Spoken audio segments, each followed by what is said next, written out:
Hi guys, good afternoon. So, it's, ano siya?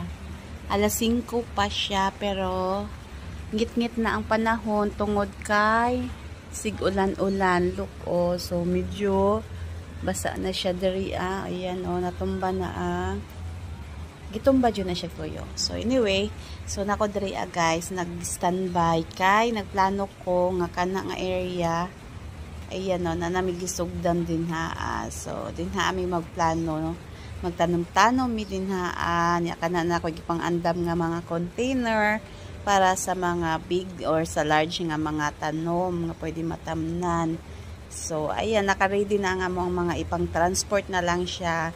Diri ason ug maabot na ang service. So, ayan. So, mostly, ang akong plano nga itanom, mga gulay, mga lagot mo. So, ako plano magtanong mga bulak-bulak, guys. Magplanita ko. O, mga lagot mo, mga makaon, something na ma-serve nato sa ato ang lamisa. So, ayan. Maunang spot, maunang area nga ng plano, pag-abutan nga. So, ako din, nagsugod nami, na namibutang-butang na, o nagsugod na ko ukura. Nagpakuan na kong ukura, sidling. Naka-prepare na yung mga container nga for transport pa. So, naka-ready na. So, kay sayang ang panahon nga nakatambay. So, tani siya, nani sa roof deck or sa rooftop sa gabangan nga balay sa ako ang brother. So, para ma-maximize ang area, akong tanan.